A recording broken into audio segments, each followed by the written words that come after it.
బీహార్ దంగల్ కీలక అంకానికి చేరింది. తొలి దశ ప్రచారానికి తెరపడింది. 121 నియోజకవర్గాల్లో మైక్లు మోగబోయాయి. ఇంటింటి ప్రచారాలు జోరందుకున్నాయి. బీజేపీ స్టార్ క్యాంపెయినర్లు అటు మహాగఠబంధన్ నేతలు చివరి రోజు ప్రచారాన్ని దంచేశారు. మహిళా ఓటర్లను ఆకర్షించేందుకు ప్రధాని మోదీ వర్చువల్ కార్యక్రమం నిర్వహించగా తల్లి చెల్లెలపై తేజస్వి వారలా జల్లు కురిపించారు. బీహార్ అసెంబ్లీ తొలిదశ ఎన్నికల ప్రచార గడువు ముగిసింది. 18 జిల్లాల్లోని 121 అసెంబ్లీ స్థానాలకు గురువారం పోలింగ్ జరగనుంది. అధికార ఎన్డీఏ, విపక్ష మహాగఠబంధన్కు చెందిన స్టార్ క్యాంపెయినర్లు, సీనియర్ నేతలు చివరి రోజు ముమ్మర ప్రచారం నిర్వహించారు. కేంద్ర హోంమంత్రి Amit Shah, BJP chief JP Nadda, రక్షణ మంత్రి రాజ్నాథ్ సింగ్, యూపీ సీఎం యోగి ఆదిత్యనాథ్ బహిరంగ సభలు, రోడ్ షోలతో ప్రజల్లోకి వెళ్లారు.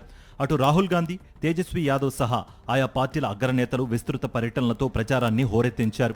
భోజ్పూర్, గయాలో బీజేపీ అధ్యక్షుడు జేపీ నడ్డా ఎన్నికల ప్రచారం నిర్వహించారు.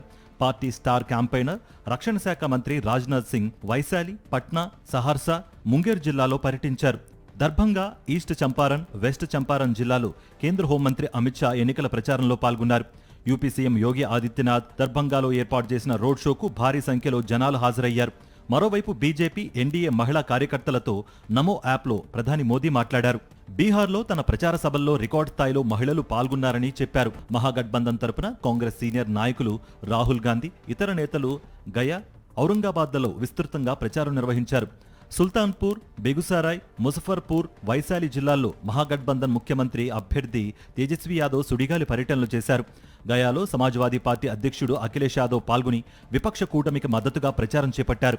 తొలిదశ ప్రచారం చివరి రోజు మహిళా ఓటర్లకు ఆకర్షించడమే లక్ష్యంగా మహాకూటమి కీలక ప్రకటన చేసింది. అధికారంలోకి రాగానే మా బెహన్ మాన్ యోజన కింద మకర సంక్రాంతి రోజున మహిళలకు 30,000 రూపాయలు కానుకగా అందజేస్తామన్నారు. బీహార్ మొత్తం 243 శాసనసభ స్థానాలకు 2 దశల్లో పోలింగ్ జరగనుంది.